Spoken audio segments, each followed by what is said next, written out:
لممساع ريفتك زيتا وخبيعتا تيرينو مينا تاسيتي مينو فريشين جيرا تيرا داخيا بطاحيم ريحيا ونغلينا حلايا بقاوة بلحشين هالوني مرازن وميلين. À l'origine, notre famille ne s'appelait pas Lalou, elle s'appelait Genoux, le nom patronymique était Genoux. Et nous vivions au Portugal en 1550 environ, avec les problèmes de l'Inquisition. Ils ont été chassés du Portugal, ils sont passés au Maroc. Au Maroc, ils ont séjourné peut-être un siècle ou moins d'un siècle, et ils sont remontés vers le Tafil à l'Est parce qu'ils cherchaient des communautés juives parmi lesquelles elles voulaient compter s'intégrer. Puis ensuite, elles sont passées du Tafilalet, où elles sont restées aussi peut-être un demi-siècle ou un siècle. Ils sont passés par le Touat, où existait un royaume, où existait le royaume juif de Tamentit, et ils sont fixés à El Abiod. Il y avait une grande famille maraboutique qui était les Ouled Sédichir. La famille maraboutique des Ouled Sédichir a pris les jeunes de la famille Genoux pour en faire des bergers dans leur troupeau. Ils ont commencé, ils ont séjourné dans la région des Ouled Sédichir peut-être 50 ou 60. Puis ensuite, par la transhumance, ils ont découvert qu'il y avait plus au sud, car la région d'El Abiod était une région hivernale. Il faisait très froid, c'était le nord. Alors ils sont redescendus vers le sud, ils ont traversé le mont Exour pour rejoindre la Gouate. On leur disait que la Gouate était une grande ville. Mon grand-père est un conteur. Il conte sa ville natale, une petite oasis du sud algérien nommée la Gouate.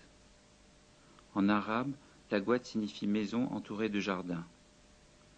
Dans cette ville qu'on appelle aussi la porte du désert, on a perdu toute trace de l'arrivée des premières familles juives. جيتك من الأقوات سربي لي وحدي أنا ولد الرملة وحليب الناقة يا محلى ثقيلة تحت النخلة والعشية تسقينا بلا قميها محلى ثقيلة تحت النخلة. Je suis né en France, contrairement à ceux qui m'ont précédé. Et si je n'ai jamais douté de mes racines juives en terre d'islam, les interroger, c'est combattre la prétendue inexorabilité des affrontements d'aujourd'hui.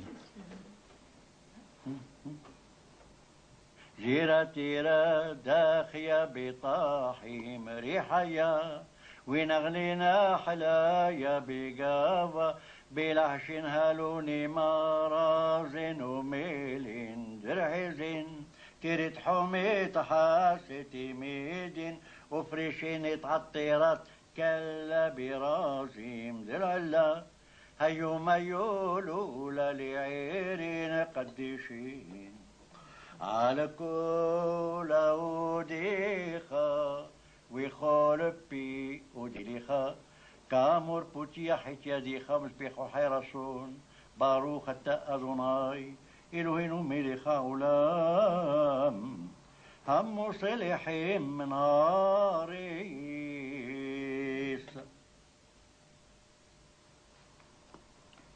أدوناي ملك ملك ملك غلام وعيد.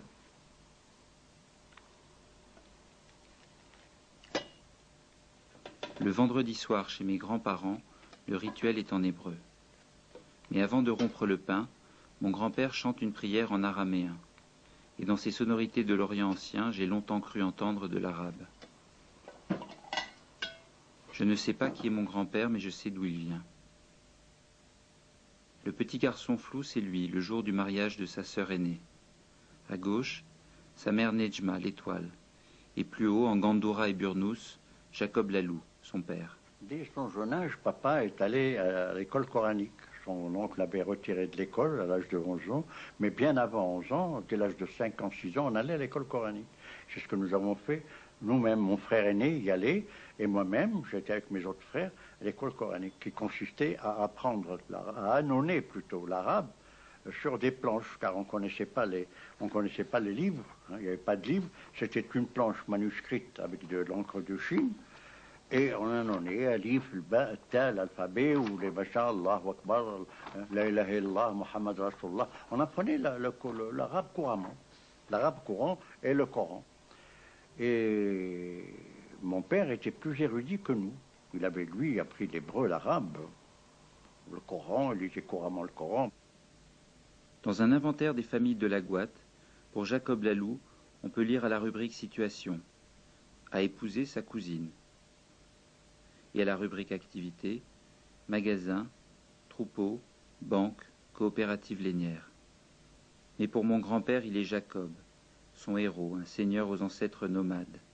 Et ma mère lui apporte son café, un café après la sieste, café noir.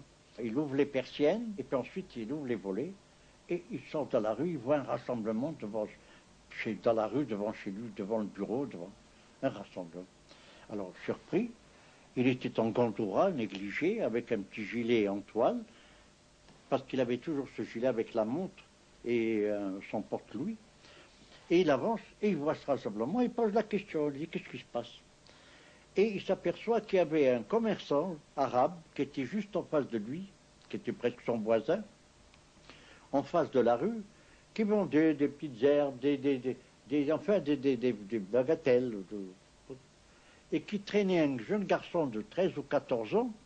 Il le prenait par machin, il ne voulait pas le lâcher pour l'amener à la police. Et mon père lui dit, qu'est-ce qu'il t'a fait? Il m'a acheté pour 10 sous de marchandises, ça fait 3 marchés, il me promet chaque fois de venir me payer, et puis maintenant il ne venait plus, je l'ai vu ce matin, je l'ai attrapé, non, cet après-midi, je l'ai attrapé, je veux l'amener au commissariat de police, à la police. Mon père le regarde, il s'appelait Haj Boujema. Oui, tu n'as pas honte, Haj Boujema, comment dirais-je, arrêtez un peu, d'humilier, c'est ça. Tu n'as pas honte de brutaliser, d'humilier un jeune garçon comme ça, qui est un homme maintenant. Qu'est-ce que c'est? De quoi il sait? Il lui a dit, voilà, il ne m'a pas payé, machin. Il dit, alors mon père tire son porte-louis, il avait un porte-louis où il y avait, je l'ai là, un louis de 5 francs, un louis de 10 francs et un louis de 20 francs. Il tire un louis de 5 francs, et l'autre lui avait dit 50 centimes. En caisse, il lui a dit. Tous les Arabes qui étaient là, surpris. Alors en arabe, il dit Yacoub Malik, Yacoub est un roi, Yacoub c'est un seigneur, Yacoub s'appelait Yacoub en arabe, Jacob Yacoub c'est un seigneur, t'as vu? Là, il lui a jeté un Louisa, il lui a jeté Louisa pour libérer là. Et puis il dit au fils, au garçon, qui était un petit garçon, jeune adulte, va chez toi, pars mon fils, pars mon fils. Le gosse le regarde et il s'en va, non parlons.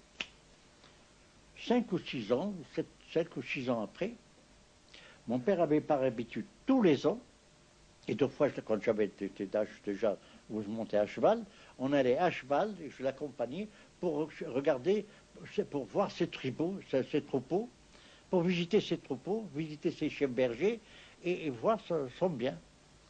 Le lendemain matin, c'était de bonne heure, il prend son thé ou son café avec le chef berger, il monte à cheval. Or, mon père s'habillait, comme je dis, à l'arabe, et il avait l'omdal, qui est le sombrero, tu sais, le sombrero, l'omdal d'un grand genre de sombrero, c'est ce qu'on appelle, un grand machin, puis il avait le chèche, le haï, comme ça. Et il marche, il a fait à cheval, il avait fait un parcours de peut-être d'1 kilomètre ou 2 kilomètres, et à ce moment-là, sort un homme, un arabe, voilé aussi, bien sûr, fusil à la main, jette tes armes. En arabe, jette tes armes. Mon père lui dit, je ne suis pas armé. C'est un petit peu spécial, je ne suis pas armé. Jette le portefeuille. Mon père délit, puis il avait un portefeuille brodé comme tous les Arabes, qui était bourré de billets de banque, c'est vrai, parce qu'il aimait gâter les bergers. Il lui jette le portefeuille. Et mon père a eu chaud, cette émotion. enlève le chèche qu'il couvrait et enlève le mdal, on appelle le mdal, le sombrero. Et dit, ça, il faut respirer. Et le jeune regarde mon père à travers son litam et lui dit, toi tu es Yagoub. Papa lui dit, d'où tu me reconnais? Oh, il dit, je te connais. Et toi-même tu me connais? Il dit, non papa, moi je te connais pas. Il dit, tiens, regarde. Il enlève le voile, le chèche, et dit, papa lui dit, non, je te connais pas. Il dit, je suis le garçon que tu as libéré des mains de Haj Boujma. Quand Haj Boujma m'humiliait et me bousculait, me brutalisait, tu es venu, tu lui as jeté l'ouéza, tu lui as jeté un louis d'or, et tu m'as libéré. Et tu m'as dit, Roh Yabni. Alors papa lui dit, si j'avais su que tu étais bandit, je ne t'aurais pas libéré. Il lui dit, je ne suis pas bandit, je suis devenu bandit. Et il lui dit, pourquoi tu es devenu? Il dit, parce que personne n'a voulu me donner du travail, et c'est la faute, les expressions actuelles, c'est la faute à la société. Je suis devenu bandit, délinquant, parce que je n'ai pas de travail. J'ai voulu travailler. Il dit, qu'est-ce que tu sais faire? Il dit, j'étais berger, mon père était berger, et moi j'étais berger. Mon père lui dit à ce moment-là, tu veux travailler berger? Il dit, viens me voir le marché prochain, tu connais mon bureau, viens me voir le marché prochain, je t'achèterai un troupeau. Quand le chef berger voit le petit, il avait reconnu qu'il était bandit. Mon père dit, ça ne te regarde pas. Il lui a dit, oui, c'est un voleur, t'occupe pas de lui. Va aller acheter un troupeau, bon, ils achètent leur troupeau, ils s'en vont. Quelques années après, 1 ou 2 ans après, quand il récoltait, mon père apportait la récolte, il est allé voir, et il demande au chef berger le comportement du jeune là qu'il avait. Il lui dit, bien malem, patron, je n'ai jamais vu un berger aussi actif et aussi honnête.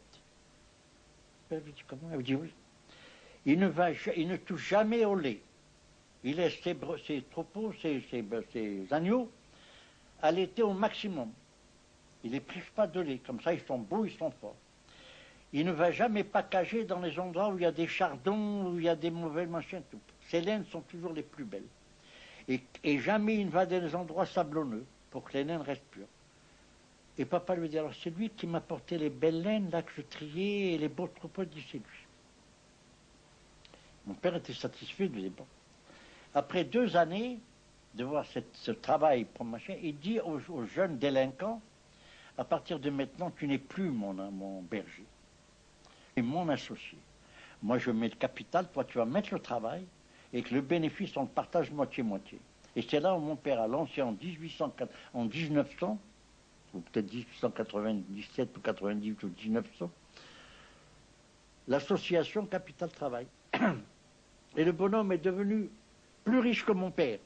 En commençant par 2 ou 3 troupeaux, mon père lui a dit, maintenant tu continues ailleurs. Il a gagné 10 fois plus que mon père, est devenu très riche. Et c'est ce qu'on appelle Haj Haïssa, dont je ne peux pas raconter parce que l'histoire est trop longue. Jacob Lalou, le père de mon père, a vécu la fin d'un monde où juifs et musulmans faisaient plus que se côtoyer, ils vivaient ensemble.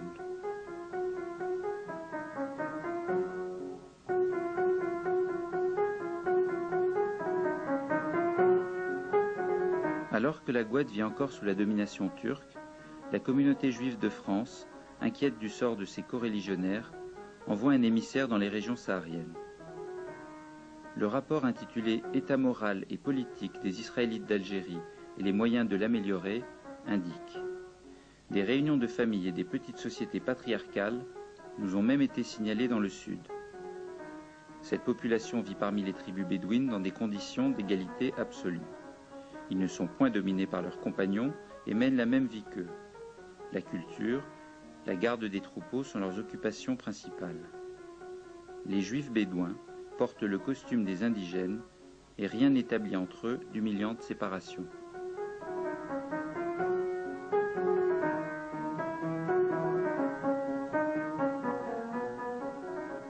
Il était une tradition, jusqu'à maintenant d'ailleurs, il est de tradition que pour la fête de Pessah, c'est-à-dire les fêtes pascales, la fête de Pâques, on abat, on tue l'agneau pascal.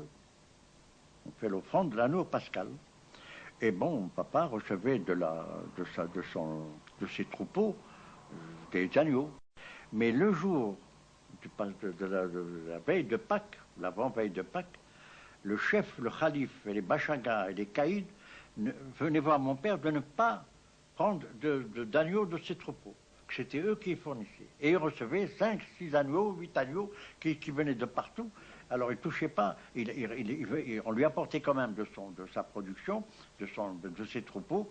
Alors papa faisait une chose, il abattait 2 ou 3 agneaux pascal pour la famille, et puis il distribuait les agneaux qu'on lui apportait aux familles malheureuses, à toutes les familles nécessiteuses. La veille de Pâques recevait chacune son agneau, que mon père leur envoyait, mais qui ne s'est pas amené de chez les Arabes. Ça, c'était les nomades. Le deuxième point, les citadins. Lorsqu'arrivait la fête des cabanes, on construisait la cabane. La cabane qui était surtout toute fait en planche et en bois, mais elle était toute garnie de palmiers, de branches de palmiers. Pour la clôturer, toutes des branches de palmiers. Aucun juif, dans toutes les maisons juives, ce jour-là, pendant la semaine, avait la cabane, parce qu'il y avait toutes des maisons avec courettes, il y avait tous la cabane. Bon. Eh bien, aucun juif n'achetait les palmes, les branches de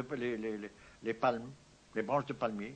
Tous les Arabes citadins qui étaient propriétaires de jardins qui avaient des palmiers, leur apportaient, fournissaient les palmiers pour construire, et les fruits pour garnir.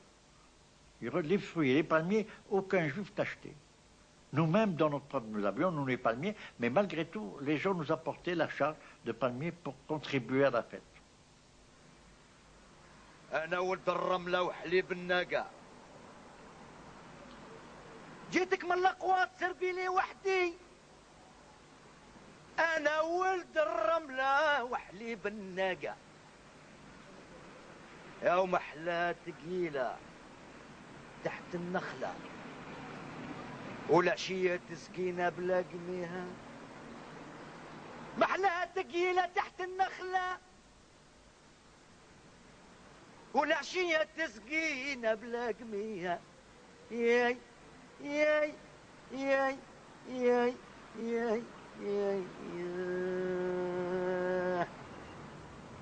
Mon grand-père raconte que lors de la prise de la Gouate par les Français en 1852, les femmes juives et musulmanes, dans leur tentative pour repousser l'envahisseur, trempaient chaque balle dans l'urine pour que les blessures infligées soient mortelles. Mais après quelques mois, la ville est conquise. Le clivage alors est simple. D'une part les habitants de la Gouate, juifs et musulmans, d'autre part les occupants français. Mais 20 ans plus tard, le décret Crémieux voté en métropole donne à tous les juifs vivant dans les territoires colonisés la nationalité française. À la Gouate, c'est le point de départ d'un destin séparé.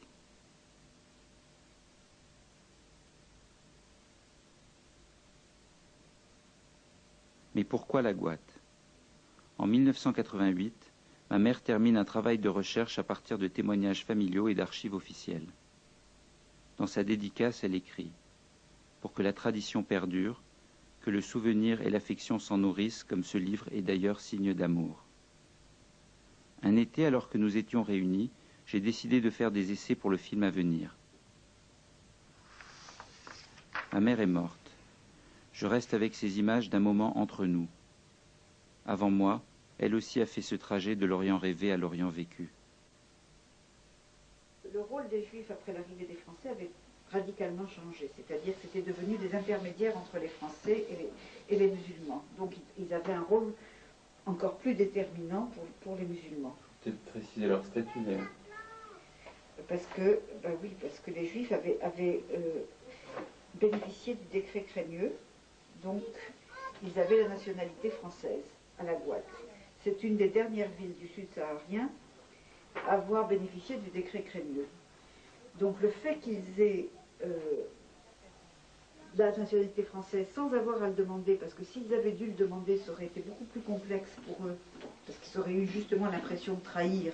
Là, ce n'était pas leur responsabilité, ils n'avaient pas besoin de trahir leurs amis arabes et musulmans, et en l'occurrence, ça leur a également donné un rôle très important, parce que ils étaient vraiment les intermédiaires, ce qu'on appelait dans la Bible les métorgueman, ceux qui pouvaient traduire une société dans la langue d'un autre.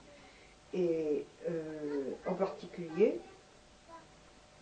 C'est comme ça qu'on peut expliquer la nomination de Jacob Laloux comme maire de la ville, parce que tous ces électeurs, c'était les électeurs qui dépendaient de la famille Larba, et c'est grâce à eux qu'il a été élu. Mais que ça soit dit ou non dit, un des rôles de Jacob Laloux dans son office de maire, ou du moins d'adjoint civil, puisqu'il n'y avait pas un maire à l'époque, c'était justement de défendre les intérêts des nomades et des populations dites indigènes à l'époque. L'autre chose, c'est qu'effectivement, c'était un pays, une ville qui était quand même assez éloignée des grands centres, Alger, Oran. C'était quand même à 2 jours ou 3 jours de caravane, et éloigné également du sud, où les pressions religieuses étaient encore plus fortes. Donc ils ont pu développer une sorte de micro-société qui était quand même toujours irriguée par des passages, mais qui restait fondamentalement différente parce qu'elle était une société plus petite et où les conflits ont été moins violents. Au nord, les Français ont été très vite des prépondérants, si bien que les Juifs ont décidé de faire le pari de l'assimilation complète, et par là d'un certain reniement de leurs valeurs propres. Au sud de la Gouatte, les Juifs n'ont pas bénéficié du décret Crémieux, puisque le décret Crémieux avait une date des faits, et ils sont restés beaucoup plus dans l'orbite musulmane. Malgré les demandes du gouvernement, finalement, il y a vraiment extrêmement peu de Français, ce qu'on appelait de métropolitains, qui s'installent à la Gouatte. Donc la présence française est uniquement une présence administrative et religieuse, parce qu'il y avait les sœurs et les pères blancs. C'est peut-être pour ça qu'effectivement, à la Gouatte, les deux communautés qui ont vraiment à vivre ensemble, c'est la communauté juive et la communauté musulmane. Comment il s'appelait, monsieur, chez qui on est allé un peu, tu sais, dont le fils était ambassadeur? Adjaïssa Ben Ammar. Hein? Adjaïssa Ben Ammar. Ben Ammar, oui, c'est ça. Il avait été allaité par la grand-mère de Jean-Claude, et effectivement, à 80 ans, il continuait à se rappeler de cette femme, à vouloir avoir des photos, à être très très attaché à cette famille. Et lui disait que sa mère lui disait: on peut tout faire avec les Juifs sauf se marier ensemble. Donc il y avait effectivement, et les femmes avaient des liens entre elles, c'est-à-dire que très souvent elles avaient des attentions et des gestes de bonté l'une envers les autres. Alors ça, allaiter un enfant quand la mère ne pouvait pas allaiter, c'était effectivement un grand geste de bonté, mais quand la grand-mère de Jean-Claude a perdu un enfant, et qu'elle allait au cimetière parce qu'elle avait beaucoup souffert de ça, les femmes musulmanes l'arrêtaient pour lui donner des poulets, des choses comme ça, pour la consoler un petit peu.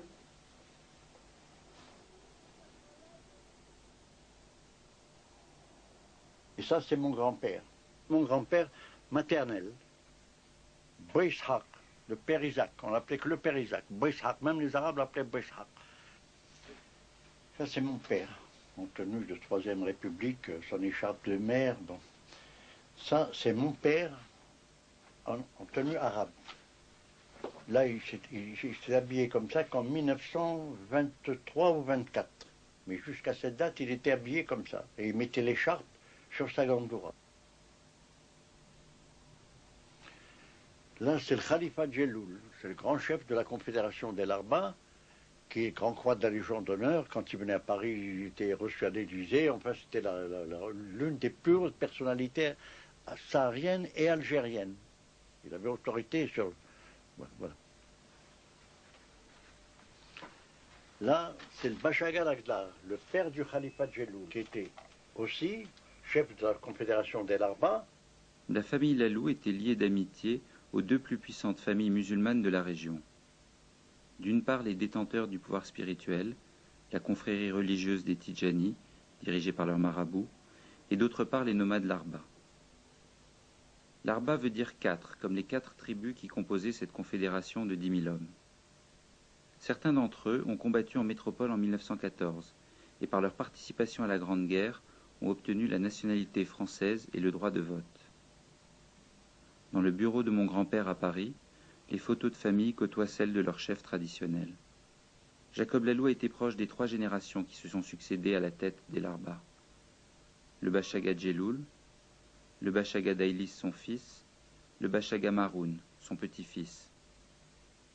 Le Bachaga Djeloul parle avec mon père et lui dit, écoute, il faut à tout prix que tu te présentes aux élections municipales comme adjoint, parce que tu es notre défenseur, l'autorité peut nous faire du mal, les gens sont jaloux de nous, surtout les citadins, alors à toi à défendre notre cause. Nous sommes des tribus, nous sommes nomades, toi tu es citoyen, tu es français, tout machin.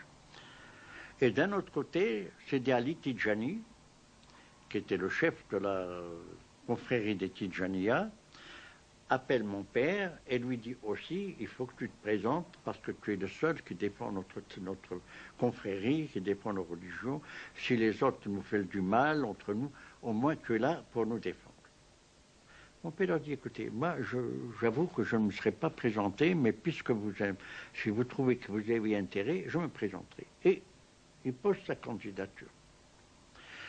Mais à la Gouatte, il y avait des collèges français qui devaient élire la commission municipale et l'adjoint civil. Il y avait les pères blancs et les sœurs blanches, il y avait les fonctionnaires, et il y avait les familles juives, qui étaient environ 250, peut-être 200 ou 250 électeurs juifs. Or, mon père avait contre lui tous les électeurs juifs, tout l'électorat juif, dont même sa propre famille, son oncle, ses cousins, tout le monde était contre lui. Pourquoi? Dans leur esprit, c'était pas parce que c'était mon père, c'était un juif, mais ils craignaient la réaction de dire, si demain il y a un conflit entre les Arabes et l'autorité, et que mon père est autorité et le maire de la ville, s'il prend position pour l'autorité, les Arabes vont nous taper dessus. S'il prend position pour les Arabes, l'autorité va nous taper dessus. Donc nous sommes perdants sur les deux côtés. Alors, ils n'ont pas voulu voter pour lui, et ils lui ont dit. Et il avait donc l'électorat juif en majorité contre lui. La veille de l'électorat, c'était samedi, mon père monte l'après-midi, je dis monte parce qu'il était loin de la ville, va à pied à près d'1 kilomètre de la ville, dans la grande avenue, pour rencontrer le marabout Sidi Allal des Tidjani, qui habitait là, en train de Madi, Courdaine et la Gouatte. Il est allé le voir et lui dit, écoute, je viens te voir pour que tu puisses me libérer. Vous avez tenu à ce que je me présente aux élections, mais regarde, l'électorat juif est contre moi, l'électorat des fonctionnaires est contre moi, il reste l'électorat des sœurs blanches et des curés, mais c'est peu de choses. Alors, il va y avoir un fiasco, évitez-moi le fiasco. Et c'était en automne. Et ils avaient au coin du feu, il y avait la cheminée allumée. Bon, le marabout se lève au moment du départ, lui dit, écoute, tu ne te retireras pas. Voilà le burnous de la baraka. Il enlève son burnous vert, il avait un burnous vert en drap, il le met sur les épaules de mon père et lui dit, descends en ville comme tu es et tu auras la baraka avec toi. Mon père sort quand même à moitié rassuré, puis il marche, et puis les Arabes qu'il rencontrait dans le disent, ah, Barnous Sidna, le burnous de notre marabout, Barnous Sidna, Barnous Tardar, le burnous vert de notre maître, c'était le père Jacob avec le burnous du marabout. Bon. Dès le matin, les urnes, il y avait l'urne des commissions municipales et l'urne de mon père, ou des adjoints spéciaux. Or, tous les électeurs, qui étaient à peu près peut-être 300 ou 350, étaient presque tous passés le matin du dimanche. Soit après l'église, soit avant l'église, bon, ils en peuvent. Et mon père, lui, les nomades ont commencé à venir que dans le courant de l'après-midi. Alors les sœurs et machin ont voté, mais dans le courant de l'après-midi, les nomades sont venus. Mon père était tout surpris de constater que les nomades venaient. Il dit que tu viens, on vient voter chaque fois qu'il y avait. Or, ils étaient près de 600 nomades qui étaient français, indigènes français, arabes français. Bon, lorsque le dépouillement a eu lieu, mon père était là avec le candidat concurrent et il renverse l'urne pour vider les trucs. Et puis il commence, le candidat opposant à papa s'appelait Papin, Camille Papin. Alors Camille Papin, bon, 10, 20, 30, 40, 50, 60, 100. Papa il dit, moi je suis fichu, c'est pas la peine, je reste. Il rentre à la maison. Ça va. Il a, moi j'ai une voix, Jacob Lalou une voix, puis 99 pour. Il s'en va. Quand il a fini le premier contingent, les gens qui avaient voté, après ils sont tombés à mon père, sur les électeurs de papa. Jacob Lalou 100, Jacob Lalou 200, Jacob Lalou 300, Jacob Lalou 400. Et l'autre n'avait plus rien. Et mon père ne le savait pas. Il était loin, il n'y avait pas le téléphone, il n'y avait rien à l'époque. Alors il était dans sa maison, dans son patio, à attendre, assez ennuyé de dire que je n'avais pas dû me présenter parce que je tapais. Et vers 8h30 ou 9h du soir, arrive la qaïta. La qaïta, c'est la musique arabe. Vous savez, les musiciens arabes, avec la flûte, le tambourin, et les castagnettes. Et il entend la musique devant la porte. Alors mon père sort et leur dit, hey, tu es élu, c'est fini, tu as gagné. Puis toute la ville après est venue passer, demander des trucs. Voilà que mon père a été élu par les tribus nomades et avec l'appui du marabout des Tidjans. De la bibliothèque de Jacob Lalou, 2 livres se transmettent de génération en génération. Ils ont fait étape chez mon père.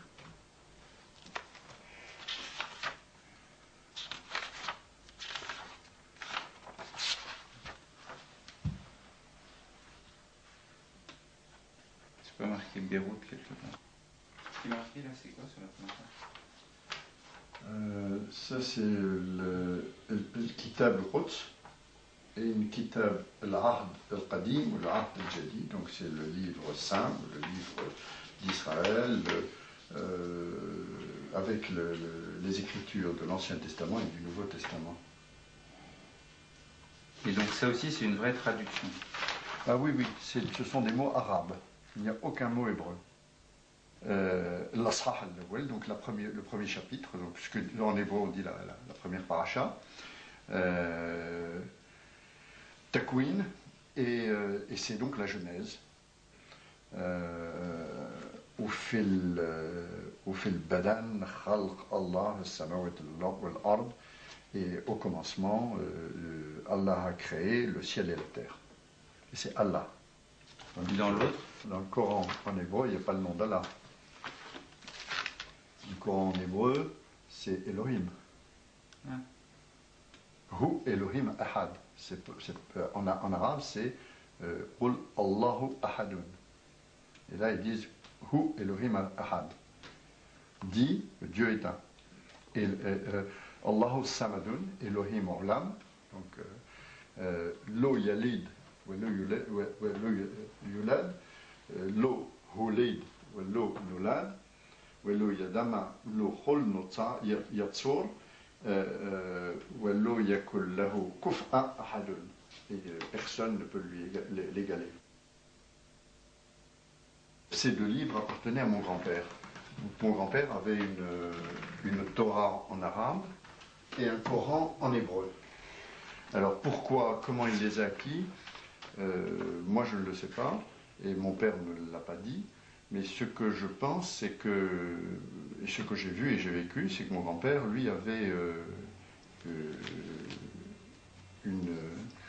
un plaisir fou à rencontrer des personnes, souvent des sages de l'islam ou de la religion juive, soit de passage, soit dans le pays, avec qui il aimait discuter.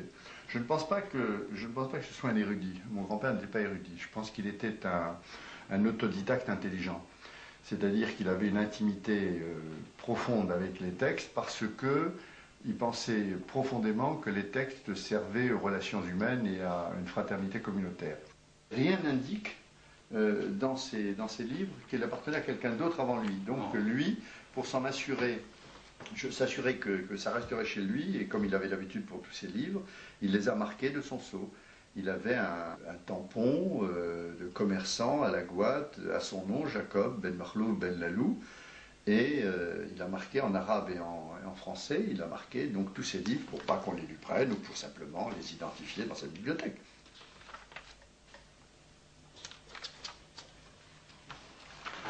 Non, j'ai jamais étudié avec mon grand-père. Mon grand-père, dès l'âge de 4 ans et demi, a préféré me mettre entre les mains, avant même d'aller à l'école primaire, entre les mains du professeur Lalmi, qui était un grand maître des textes coraniques, et qui était professeur donc à l'école coranique, et en même temps, je dirais, il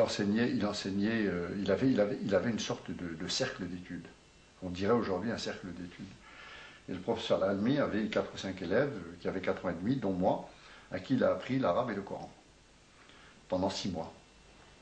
Ensuite, je suis rentré à l'école, ce qu'on appelait à la Gouatte le Midrash, et qu'on appelle partout le Talmud Torah, c'est-à-dire l'école juive, jusqu'à l'école primaire, jusqu'à l'âge de 6 ans et demi, 7 ans, pour rentrer à l'école primaire. À l'école primaire, donc. Mais entre-temps, mes parents voulaient aussi que j'apprenne, bien sûr, les premiers rudiments du français et je veux dire l'adaptation à l'école. Donc j'étais chez les Sœurs Blanches jusqu'à 6 ans et demi, de 5 ans à 6 ans et demi, fait 1 an et demi chez les Sœurs Blanches. Et à 7 ans, je suis rentré chez les Pères Blancs. Parce qu'on commençait chez les Pères Blancs et on est rentré à l'école primaire véritable avec une institutrice vers 8 ans. Et à l'école coranique, il y avait qui? À l'école coranique, j'avais comme compagnon, il n'y en a qu'un seul dont je me souviens. Il y avait 2 musulmans. Non, on était 5. Il y avait 4 musulmans et moi. Il avait un cercle d'amis qui avaient, je dirais, la même démarche intellectuelle que lui. Des bergers qui sont devenus des hommes qui avaient une certaine influence dans la société musulmane, comme l'Haj Agoun, qui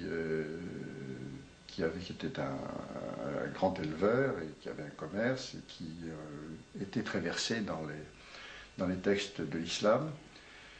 Il y avait les Tidjani, donc le chef religieux. Il y avait un des chefs de la confrérie des Labrades, Hélis, qui était aussi qui s'intéressait beaucoup à la religion. Mais tout ça, je pense qu'il y avait quand même un fond politique. C'est-à-dire que ces gens-là se disaient que la connaissance de la religion et l'enseignement de la tolérance étaient des facteurs essentiels, des vecteurs essentiels d'une vie communautaire sans haine et sans violence. Et donc je pense que c'était ça leur idée. Leur idée c'était de savoir, d'après les textes et dans leur interprétation, ce qui rapprochait plus que ce qui éloignait. Ils craignaient probablement, dans l'interprétation et la traduction et l'enseignement des textes, quelque chose qui pouvait éloigner les gens plutôt que les rapprocher. Je pense que c'est ça un petit peu le dessin politique, puisqu'ils étaient politiques tous. Jacob Lalou doit sa notoriété au fait d'avoir été le premier maire de la Gouatte et de l'être resté pendant plus de 20 ans, presque sans interruption. Toute l'administration de la commune de la Gouatte est réunie sur cette photo. Au premier rang, les employés de la commune. Au deuxième, les administrateurs et administrateurs adjoints, tous militaires. Le maire, Jacob Lalou, et les principaux chefs des grandes familles. Le Khalifa Djeloul, le Bachaga Ben Salem, le Bachaga Maroun. Derrière eux, la commission municipale et les interprètes. Enfin, au dernier rang, les notables et les caïds. Après un voyage à travers les oasis du sud algérien, le gouverneur général Châtel s'est arrêté à La Gouatte, où se trouvaient réunis les chefs indigènes et les commandants militaires de la région. Au cours de cette réunion, le gouverneur général a reçu le montant d'une souscription effectuée dans ces territoires et qu'il fera parvenir au maréchal.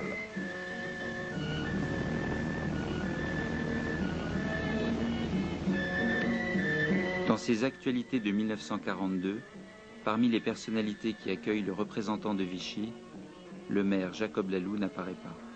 Ensuite, dans la plaine, le gouverneur général recevait les témoignages de fidélité des tribus de la province.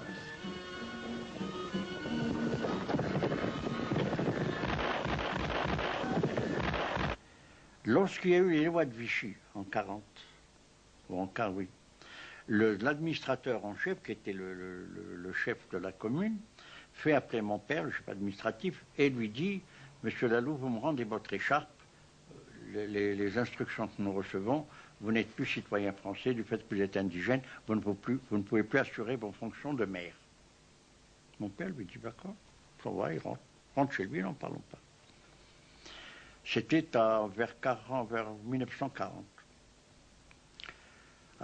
En 1941, arrive un commandant du territoire, nouveau commandant de territoire, je ne veux pas citer le nom, c'est le colonel B, qui était un ami d'ailleurs, colonel B, et première visite à faire, il a fait bien sûr au chef de la Confédération des Larbas, au Bachaga Daïdis.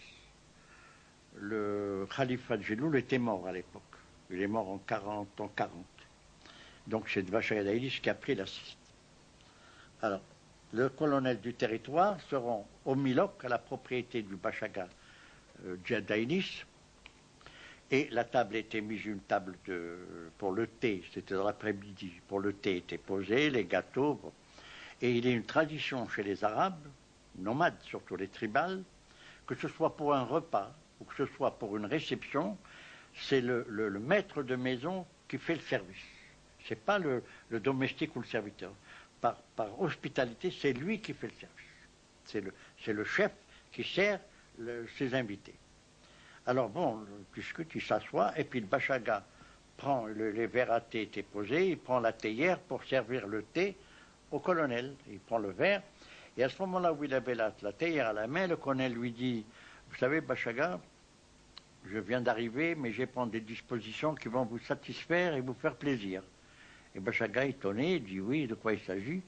Il lui dit, eh bien, écoutez, les Juifs, je vais vous les raser, et en particulier Jacob Lalou, terminé. Alors le Bachaga repose sa théière, et il lui dit, mon colonel, vous venez pour 1 année, 2 années à la Gouette. Les familles juives de la Gouette, nous sommes depuis des siècles, nous vivons depuis des siècles, et c'est créé des liens entre nous de fraternité que rien ne peut les déranger. Et vous venez, vous, aujourd'hui, vous le voir. Alors je ne vous dis pas si vous touchez à la famille Lalou, parce que je ne crois pas que vous y arriverez. Mais si vous touchez simplement à la tête d'un juif qui s'appelle Agou Lagra, Lagra veut dire le teigneux, et Agou c'est son prénom, Agou Lagra, il faudrait que vous passiez sur moi et sur mes tribus, qui étaient des tribus guerrières. C'était les Goums, c'était les Harkis, c'était bon. Et le colonel, surpris, se demandait s'il avait fait gaffe ou pas. Et à ce moment-là, le Bachaga pose sa théière et il se croise les bras, il ne bouge plus. Le colonel a parlé un moment, puis constatant qu'il avait fait une bévue, il se lève, au revoir Bachaga, au revoir. Et le domestique l'accompagne, non parlant. Et pendant le parcours, car le Milok était à 20 km de la Gouette, pendant le parcours de retour à la Gouette, ça avait beaucoup travaillé le colonel commandant le territoire, et il est arrivé dans la soirée, et la première des choses, le lendemain matin, il dit à son chaouche, c'est-à-dire à la personne chargée de recevoir les gens, tu connais Agou Lagra? Il lui a dit oui. Il dit, va me l'appeler, va me le chercher. Et voilà le cavalier, le chaouche, qui va dans la chope du Agou Lagra, qui était, comme je le disais, teigneux. Il avait le trachome, et de surcroît, il était pas soudeur, il était ferblantier, c'est-à-dire qu'il travaillait pour les nomades, il avait un petit four de trucs, tout noir, de charbon, enfin c'était véritablement un déchet humain. Il le fait venir, alors quand le cavalier se présente à Agou Lagra pendant les lois de Vichy, il dit, juré par tous les trois, Rabbi, je te jure, je n'ai rien fait, mais pourquoi le colonel m'appelle? Il dit, il te demande, tu n'as qu'à venir. Bon, il le suit. Le colonel le reçoit dans son bureau, il le regarde pendant un moment, Et le Agolagra lui dit, mon colonel, je vous assure, j'ai rien, en arabe, puisqu'il ne parlait pas français, je vous assure, j'ai rien fait, moi je ne vois pas pourquoi, si on vous a dit quelque chose sur moi, bon. Le colonel dit non, c'est pas possible. Il l'observe, et puis il tire, il lui dit d'abord, c'est toi, Agolagra? Il lui dit, ah oui, mon colonel. Il dit, bon, il retire son ça. Il prend un billet de 1000 francs, et lui dit, voilà pourquoi je t'ai appelé. Et il lui donne 1000 francs. Oui, écoute, tout content, les 1000 francs, c'était un mois de travail. Et un moment après, il dit au Chavouche, tu connais où habite Jacob Lalou? Il lui dit oui, mon colonel. Tu vas m'accompagner chez Jacob Lalou. Et on va aller à cheval. Et voilà le colonel à cheval, parce que quand il passait à cheval, les musulmans ou les personnes qui passent machin le remarquaient plus, on le saluait. Enfin, c'était l'autorité qui passe. Pas en voiture où on ne le voyait pas. Et le cavalier derrière lui. Arrivé devant le bureau de papa, moi j'étais là à ce moment-là. J'étais jeune. Il lui tient le cheval, le colonel descend, il s'approche de machin, il frappe le bureau, il rentre à la porte du bureau, et papa le reçoit, papa tout étonné de recevoir le colonel commandant le territoire, qu'il ne connaissait pas, et puis qu'il n'avait pas de... Et il lui dit, mon colonel, il dit, je viens vous voir, monsieur Jacob Lalou, je suis colonel Brault, j'ai dit citer le mot, il dit, mon colonel, soyez le bienvenu, mais... je n'ai plus aucune fonction, vous me venez. Il dit non, non, je viens vous entretenir d'un problème et je viens surtout vous féliciter. Ah, mon père dit et c'est lui qui lui raconte l'incident avec le Bachagadelis. C'est le colonel Brault, pas le Bachagadelis. Le Bachagadelis n'avait pas eu encore le temps de le raconter. Et ensuite, quand le Bachagadelis l'a raconté à papa, c'est exactement ce qui s'est passé. Et le colonel Brault dit, je vous félicite pour comment dirais-je, ces relations véritablement fraternelles entre les Juifs et les Arabes. Je découvre, il a dit, je le découvre.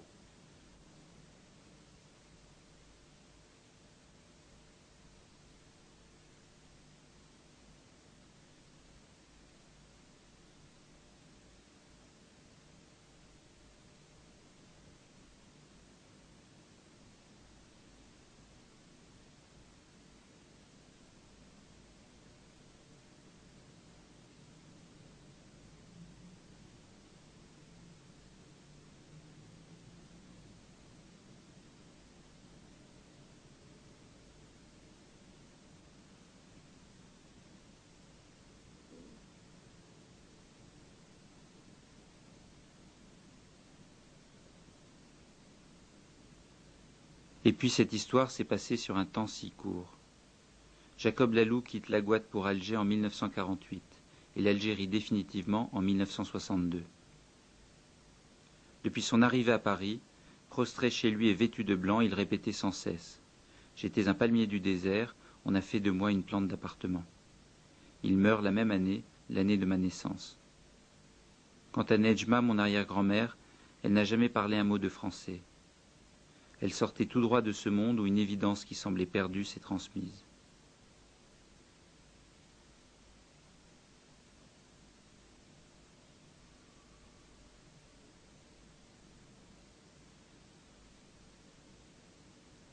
Je reviens à la Guadeloupe pour la première fois en 1983. Non, oui, en 1983, pour la première fois, oui. Je retourne à Alger pour la première fois en 1976, mais à la Guadeloupe en 1983 avec Claire. J'étais effectivement extrêmement sceptique sur cette espèce de légende familiale. Et quand je suis arrivée à la Guadeloupe, la ville ayant beaucoup changé, la première chose que Jean-Claude a faite, c'est de sortir de la voiture et de demander à quelqu'un où était l'hôtel. Et à ce moment-là, à ma grande stupéfaction, après quelques questions, j'ai vu l'homme entourer Jean-Claude de ses bras et rire, etc. Et il avait découvert qu'il était le petit-fils de Jacob Lalou. Et l'autre moment fort de ce périple, si je puis dire, c'est quand on a retrouvé les camarades d'école de Jean-Claude et que l'un d'eux nous a amené visiter un des petits villages autour de la Guadeloupe. Et il conduisait, tout d'un coup il se retourne et il me dit « Mais madame, Shema Israël, Adonai Elohenu, Adonai Echad » en hébreu. Et il m'a dit « Mais ça, on a tous appris à prier en hébreu, de même que Jean-Claude avait appris à lire le Coran. Et ce qui était, je crois, tout à fait exceptionnel et qui m'a fait comprendre que cette espèce de légende d'une civilisation d'or était exacte.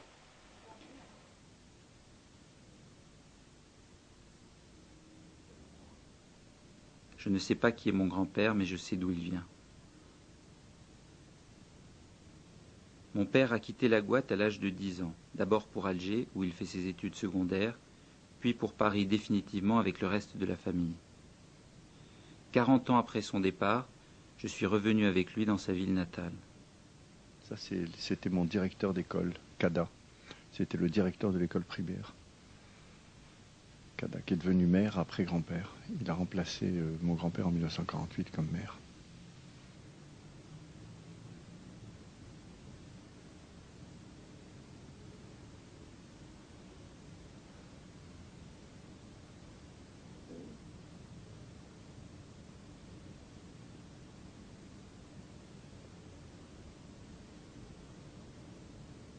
La ville a 100 000 habitants, 10 fois plus qu'en 1962. La moitié est née après l'indépendance. Et pourtant.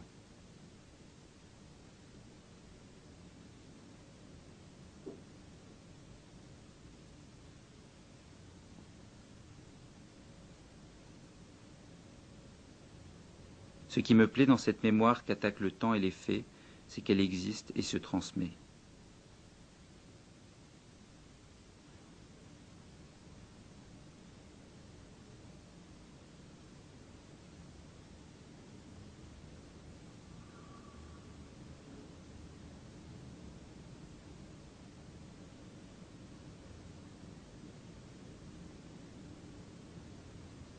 Il y avait un cordonnier là où un bijoutier après. C'était là la rue des Juifs, c'est là où habitaient tous les Juifs.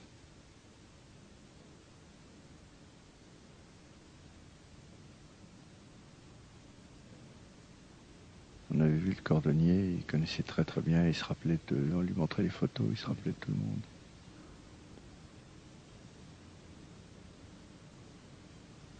Je crois que les gens étaient mélangés, il y avait Juifs et Arabes.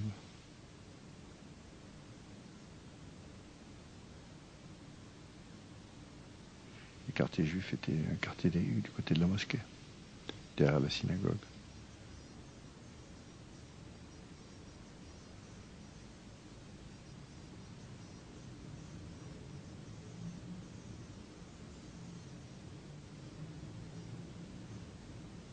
Mais lui, il est de la génération qui a dû connaître toute la famille.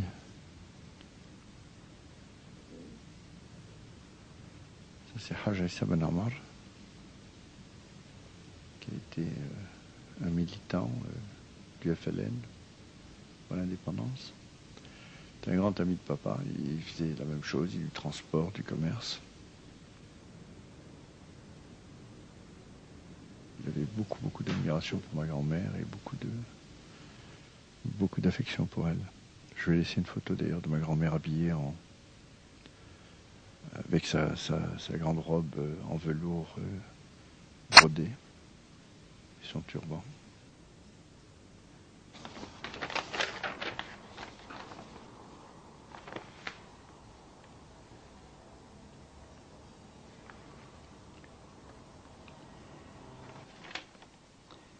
C'est à travers les lettres de Hadja Issa que mon grand-père a gardé un lien avec la Gouatte. Ils ont repris ce contact épistolaire dans les années 80 et depuis, ils n'ont pas cessé de s'écrire. Et un jour, je reçois une lettre, tout au début de mon arrivée à Paris d'ailleurs. J'ai appris qu'un événement heureux s'était passé dans sa famille, je lui ai envoyé un petit mot. Et en ajoutant dans cette lettre, j'avais perdu de vue après l'absence, que je lui disais dans ma lettre que je me souviens de ton père Hameda Ben Ammar, qui était notre Louison Bobet de l'époque. Effectivement, c'était notre champion cycliste. Alors il me répond en me disant, je crois mon cher Michel que tu vieillis ou que tu perds la mémoire, parce que Hameda n'est pas mon père, mais il est mon demi-frère, tandis que toi, tu es mon frère de lait, et il me semble que tu l'oublies. Ta mère était liée d'amitié très profonde. Elle a été malade lorsque je suis né, et c'est ta mère qui venait tous les jours me donner le sein aux côtés de ma mère. Alors n'oublie pas que je suis ton frère de lait. Et c'est comme ça qu'il me l'a rappelé. Je voulais revenir à la Gouatte, filmer ce qui vit de génération en génération loin de toute nostalgie. Je voulais comprendre, en avoir le cœur net. L'Algérie d'aujourd'hui a empêché au tournage de succéder au repérage muet. Je reste avec le souvenir et les traces d'une tolérance que les batailles du présent repoussent pour un temps, avec les images d'un moment là-bas. En avoir le cœur net. Alors moi, quand je suis allé dans l'armée, on m'appelait Michel Ben Jacob Ben Maklouf Belalou. Et quand Jacqueline est née, ou quand Jean-Claude est né, mes enfants, on appelait par exemple Jacqueline. محلاها تقيلة تحت النخلة والعشية تسقينا بلا قميح